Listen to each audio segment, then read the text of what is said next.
to the love that has laid hold of me. I'm holding on to the love that has laid hold of me. Hey, good morning, FCF. We are in the third day of our 8-day journey where we're studying spiritual warfare. And I want to read you a verse from the book of Romans, chapter 13, or a few verses from Romans 13, verses 12 through 14. It says, "The night is almost gone, the day of salvation will soon be here. So remove your dark deeds like dirty clothes, and put on the shining armor of right living.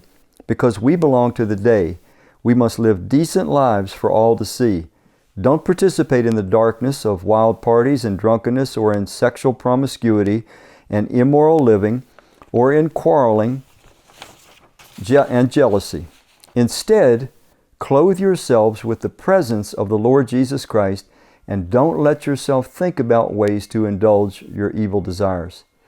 What we've said about spiritual warfare is there's two components of it that we in particular need to be aware of. The one is that the dark forces want to attack us as image bearers. We are meant to progressively more and more show forth life as it was meant to be, to become who God created us to be, which is Christ-like beings, a Christ-like version of ourselves. The dark forces attack that. They want our lives to be a point of confusion. The second point, that we have called being image bearers. The second point is we're to be message bearers. They want to either disgrace us or discredit us or silence us from sharing the message of Christ. The passage from Romans we just read, it emphasizes the image-bearing type. Let me just kind of read the verses again and you'll see the emphasis.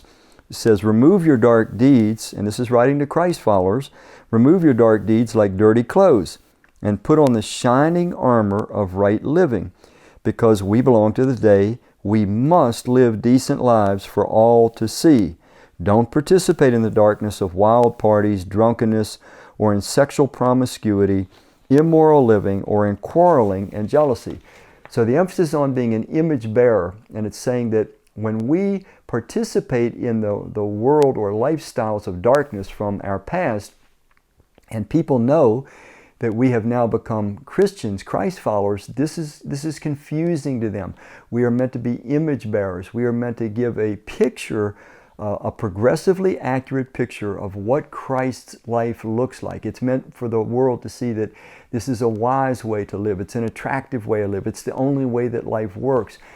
When we profess to be His followers and still have so much inconsistency in our life, it becomes a point of confusion, and it hinders the work that God is trying to do in the world, and it hinders our being message bearers.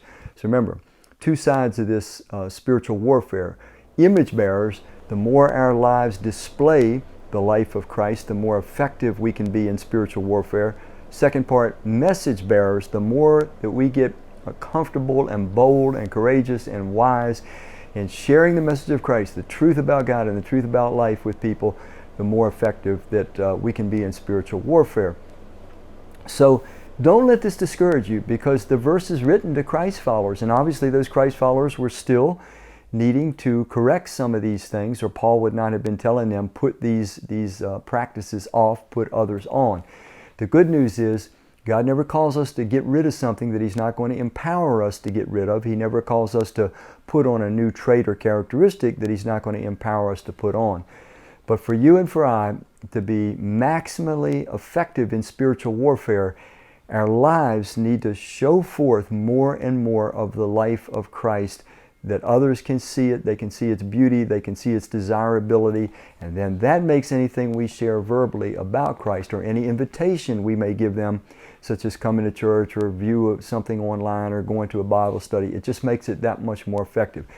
I'm not saying we have to be perfect, but we have to let people see that we are a people pursuing perfection, that we have seen perfection in Jesus, and that we are in a process where we're trying to put off our old ways, which we now recognize as being destructive and just dark, and we're trying to learn new ways. And we do all this with a humble spirit, not looking down at them, not being holier than thou, not condemning them, but just so that they can get some sampling of what this beautiful life of Christ that God's created us all to partake of, what it really looks like in a human being that's in the process of transformation. And frankly, sometimes as they see our earnest struggles, that too can be effective in encouraging their hearts. So we're all in the spiritual warfare. It's just a question of how much we are aware of it and how effectively we are carrying it out. So let's put off the deeds of darkness, FCF.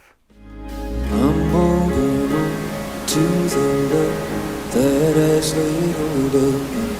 I'm holding on to the love that has laid